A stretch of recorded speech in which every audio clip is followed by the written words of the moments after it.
Welcome to சமையல். எல்லோருக்கும் வணக்கங்க. இன்றைக்கி நம்ம பார்க்க போகிறது பருப்பு உருண்டை குழம்பு. அதுக்கு ஃபஸ்ட்டு கடலைப்பருப்பு, துவரம்பருப்பு 2 ஈக்குவலாக எடுத்துருக்கேன். சோக் பண்ணிக்கலாம். ஒரு 1/2 hour பக்கம் வாஷ் பண்ணிட்டு ஊற வச்சுருங்க. இதில் நீங்கள் 3 தாள் சேர்த்துறனாலும் சேர்த்துலாம். ரியல் டேஸ்ட் அப்படின்னு பார்த்தீங்கன்னா கடலைப்பருப்பில் தான் பண்ணுவாங்க. பட் நம்ம துவரப்பருப்பு சேர்த்தும் போது நல்ல ஒரு டேஸ்ட் கிடைக்கும். அதுக்காக தான் சேர்த்துருக்கேன். இதில் ரெட் சில்லி ஒரு 4 நம்பர்ஸும், ஜீரகம், பெருஞ்சீரகம் ஒரு 1/2 tablespoon சேர்த்து, உப்பு சேர்த்து நம்ம அரைச்சிக்கலாம். அரைக்கும் போது தண்ணி கொஞ்சம் கூட இருக்கக்கூடாது. அப்போ தான் பார்த்திங்கன்னா நம்மளுக்கு உருண்டை பிடிக்கிறது ஈஸியாக இருக்கும். இது கூட நீங்கள் வேணும்னா ஆப்ஷன் தான், தேங்காய் சின்ன சின்ன கீத்தா போட்டு பிடிக்கும்போது வெந்ததுக்கப்புறம் குழம்புல இருக்கும்போது சாப்பிட ரொம்ப நல்லா டேஸ்ட்டாக இருக்கும். நீங்கள் வேணும்னா ஆட் பண்ணிக்கலாம். நான் இன்றைக்கி ஆட் பண்ணல.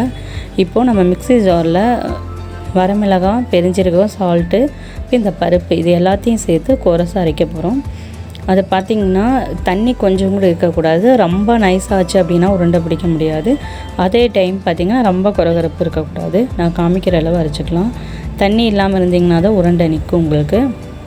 அது கூட கொத்தமல்லி, கருவேப்பிலை நறுக்குனது கொஞ்சம் சேர்த்துருக்கேன். வெங்காயம் ஒரு வெங்காயம் சின்ன சின்னதாக கட் பண்ணது.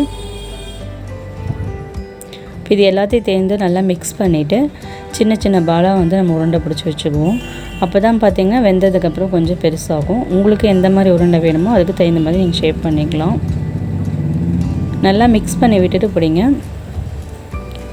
இப்போ இதில் பார்த்திங்கன்னா நான் 3 தாள் சேர்த்தும் செஞ்சுருக்கேன். நல்லாயிருக்கும்.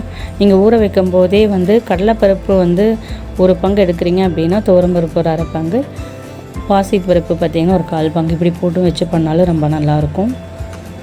இப்போ இது எல்லாத்தையும் சின்ன சின்ன பாலாக உருட்டி நம்ம ஆவியில் வேக வச்சிடலாம். ஒரு 10-15 நிமிஷம் வரைக்கும் ஆவியில் வேக வைங்க. இதை பார்த்திங்கன்னா தண்ணி கொஞ்சம் கூட கிடையாது. அதனால தான் நம்மளுக்கு ஈஸியாக உருண்டை பிடிக்க வருது. இல்லை 2 மெத்தட் இருக்குது. உருண்டை டைரெக்டாக குழம்பை ரெடி பண்ணிவிட்டு லாஸ்ட்டாக ஆட் பண்ணி பாயில் பண்ணுவோம். இன்னொன்று பார்த்திங்கன்னா ஆவியில் வேக வச்சு பண்ணுறது. அப்போ தான் நம்மளுக்கு உருண்டை உடையாமல் வரும். இது வரைக்கும் நான் பண்ண மெத்தடில் பார்த்திங்கன்னா எனக்கு உருண்டெல்லாம் உடஞ்சி வந்தது கிடையாது. நான் வேக வச்சு தான் பண்ணுறேன். நீங்கள் டைரெக்டாக சேர்த்துறதுனால குழம்புல சேர்த்தலாம். பட் உருண்டை இந்த மாதிரி இருந்து தண்ணி இல்லாமல் கரெக்டான உருண்டை ஷேப்பில் இருந்துச்சு அப்படின்னா உங்களுக்கு வேகிற வரைக்கும் உடையாமல் இருக்கும். இதே மாதிரி நம்ம எல்லாத்தையும் உருண்டை பிடிச்சிருவோம். உருண்டை பிடிச்சிட்டு ஒரு 10-15 நிமிஷம் வரைக்கும் வேக வைங்க. இட்லி பாத்திரத்தில் அடியில் தண்ணி ஊற்றி மேலே இது மாதிரி தட்டில் வச்சுருக்கேன். இப்போ அதை வேகிறதுக்குள்ளாரி நம்ம குழம்பு தாளிச்சிடுவோம். இப்போ ஒரு வானலில் 2 tablespoon எண்ணெய் எடுத்திருக்கேன். அதில் கடுகு ஒரு 1/2 tablespoon சேர்த்துருக்கேன். சீரகம் ஒரு 1/2 tablespoon, வெந்தயம் ஒரு 1/2 tablespoon சேர்த்துருக்கேன். நல்லா பொரிஞ்சதுமே இதில் நம்ம வெங்காயம், பூண்டு 4-5 தட்டினது, கறிவேப்பிலை இது எல்லாத்தையும் சேர்த்துருவோம். இதில் சின்ன வெங்காயம் சேர்த்துனிங்கன்னா இனி நல்லா டேஸ்ட்டாக இருக்கும். நான் 2 மிக்ஸ் பண்ணி எனக்கு சேர்த்துருக்கேன். அது கூடவே சால்ட்டு தேவையான அளவு, குழம்புக்கு தேவையான சால்ட்டு நான் ஆட் பண்ணியிருக்கேன். உருண்டைக்கு மட்டும் சால்ட் அதில் ஆட் பண்ணியிருக்கோம்.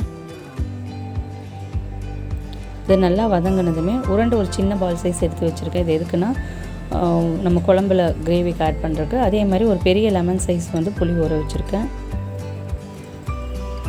இங்கே கிரேவி திக்காக்குறதுக்காக நம்ம இந்த கடலைப்பருப்பு உருண்டையை கொஞ்சோண்டு மாவு அப்படியே எடுத்து வச்சுருக்கோம். தக்காளி ஒரு பெரிய தக்காளி 1 எடுத்திருக்கேன். இதை போட்டு இதுவும் நல்லா வதங்கட்டும். நல்லா வதங்கினதுக்கப்புறம் தான் நம்ம மசாலா ஆட் பண்ணணும். அதுக்கு முன்னாடி நம்ம தேங்காய் இதுக்கு சேர்த்தணும். தேங்காய் ஒரு 1/2 கப் எடுத்திருக்கேன். அது கூட ஒரு 1/2 tablespoon பெருஞ்சீரகம் சேர்த்து தண்ணி கொஞ்சம் விட்டு நம்ம அரைச்சிருவோம். இப்போ தக்காளி பார்த்திங்கன்னா நல்லா வதங்கிடுச்சு. இதில் மசாலாவுக்கு 1/2 tablespoon மஞ்சள்தூள், குழம்பு பவுடர் நான் ஒரு 5 tablespoon பக்கம் எடுத்துருக்கேன். 2 மெத்தடில் பண்ணலாம். ஒன்று குழம்பு பொடி சேர்த்து பண்ணுறது, இன்னொன்று பார்த்திங்கன்னா கொரியண்டர் பவுடர் இருக்கு இல்லையா, கொத்தமல்லி பவுடர் 2 tablespoon, மிளகாத்தூள் சேர்த்து மஞ்சள்தூள் இப்படியும் பண்ணிக்கலாம். 2மே நல்லா தான் இருக்கும். ஆனால் நான் மிளகாத்தூள் சேர்த்தும்போது உங்களுடைய காரத்துக்கு தகுந்த மாதிரி அட்ஜஸ்ட் பண்ணி சேர்த்துக்குங்க. நான் குழம்பு மிளகாத்தூள்னு சொல்கிறது வீட்டில் நம்ம குழம்புக்காக அரைப்பு இல்லையா, சாம்பார் தூள், அதுதான் சொல்கிறேன். 2 டைப்லேயுமே ரொம்ப நல்லாயிருக்கும். குழம்பு பொடி போட்டு வச்சு பாருங்கள், இனி டேஸ்ட்டு ரொம்ப நல்லா வரும். இப்போது இந்த மசாலாலாம் வதங்குறதுக்கு அளவு அடி பத்தாமல் நல்லா மிக்ஸ் பண்ணி விட்டுட்டு ஆயிலையும் மிக்ஸ் பண்ணிவிட்டு லைட்டாக தண்ணி விடுங்க. அப்போ என்ன ஆகுன்னா இந்த மசாலாவுடைய பச்சை வாசனை வந்து நம்ம குழம்பு வெந்ததுக்கப்புறம் வராது. அதுக்காக தான் இந்த ஸ்டெப். இப்போ பார்த்திங்கன்னா மசாலா நல்லா மிக்ஸ் ஆகிட்டு வெந்திருக்கும். அதுக்கப்புறம் நம்ம புளி தண்ணி வச்சுருக்கோம் இல்லைங்களா, ஒரு லெமன் சைஸ் ஊற வச்சுருக்கேன். அதை வடிகட்டி நான் இதில் சேர்த்துக்க போகிறப்போ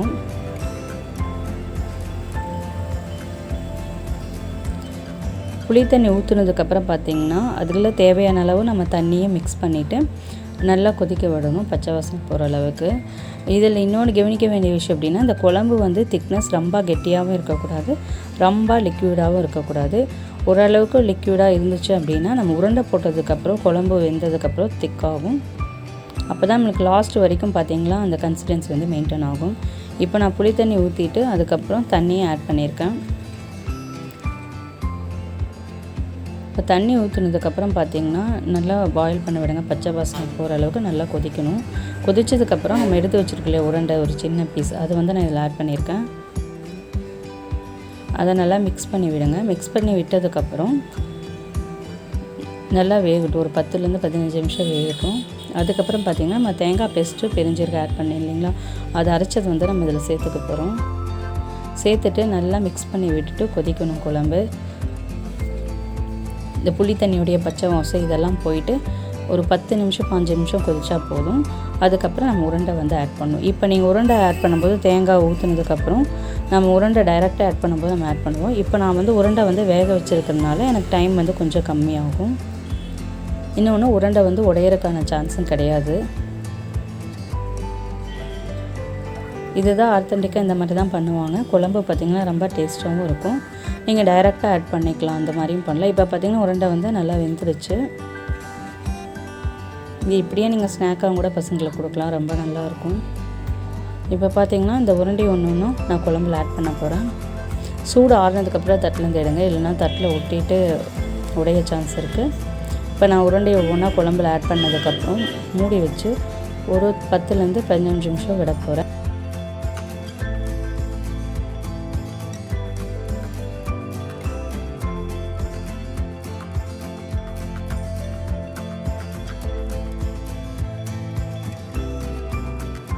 நல்லா கொதிச்சு ஆட் ஆனதுக்கப்புறம் அதுவே மேலே வரும் உருண்டெல்லாம். மேலே வந்ததுக்கப்புறம் பார்த்திங்கன்னா அதோட டேஸ்ட்டு ரொம்ப நல்லா இருக்கும். இப்போ க்ளோஸ் பண்ணி நல்லா கொதிக்க விடுவோம். 10லேருந்து 15 நிமிஷம் விடுங்க. இந்த குழம்பு ரைஸ், இட்லி, தோசை எல்லாத்துக்குமே நீங்கள் வச்சு சாப்பிட்லாம், ரொம்ப டேஸ்ட்டாகவும் இருக்கும். மறக்காமல் இந்த மாதிரி சேம் மெத்தடில் ட்ரை பண்ணிவிட்டு எப்படி இருக்குன்னு சொல்லுங்கள். நம்ம ஆத்தென்டிக்காக இந்த ஸ்டெப் தான் வந்து ஃபாலோ பண்ணுவோம். நீங்கள் உருண்டையே டைரெக்டாக சேர்த்துறதா இருந்தால் நான் சொன்ன மாதிரி தேங்காய் தண்ணி ஊற்றுனதுக்கப்புறம் நீங்கள் உருண்டையை உடனே சேர்த்து நல்லா உருண்டை வெந்ததுக்கப்புறம் மேலே வரும். அதுதான் நம்மளுக்கு உருண்டை வந்து வெந்ததுக்கான அடையாளம். இப்போ கொத்தமல்லி தலையை சேர்த்துட்டு நம்ம வந்து ஆஃப் பண்ணிடுவோம் ஸ்டவ்வை. இதுதான் பர்ஃபெக்ட் கன்சிஸ்டன்சியாக இருக்கும். திக்னஸ்ஸும் இருக்குது. கடைசி வரைக்கும் உங்களுக்கு இந்த திக்னஸ் வந்து மெயின்டெனும் ஆகும். நான் சொல்கிற மெத்தடில் பண்ணிங்க அப்படின்னா லாஸ்ட்டு வரைக்கும் இதே திக்னஸ் தான் இருக்கும். ஒருவேளை உங்களுக்கு நீங்கள் ரொம்ப இறுக்கமாக கெட்டியாக அந்த கிரேவி இருக்குது அப்படின்னா சுடு தண்ணி கொதிக்க வச்ச தண்ணியை வந்து நம்ம குழம்பு கொதிக்கும்போது கொஞ்சம் ஊற்றி மிக்ஸ் பண்ணிக்கலாம். அதுக்கப்புறம் 2 நிமிஷம் பாயில் பண்ணுங்கள், கரெக்டான கன்சிஸ்டன்சிக்கு வந்துடும். சூப்பரான ஹெல்த்தியான ட்ரெடிஷ்னல் பருப்பு உருண்டை குழம்பை வந்து ஈஸியாக எப்படி செய்யறதுன்னு பார்த்துட்டோம். ரொம்ப டேஸ்டியாகவும் இருக்குது. நீங்களும் மறக்காமல் ட்ரை பண்ணிட்டு எப்படி இருக்குன்னு சொல்லுங்கள். தேங்க்ஸ் ஃபார் வாட்சிங்.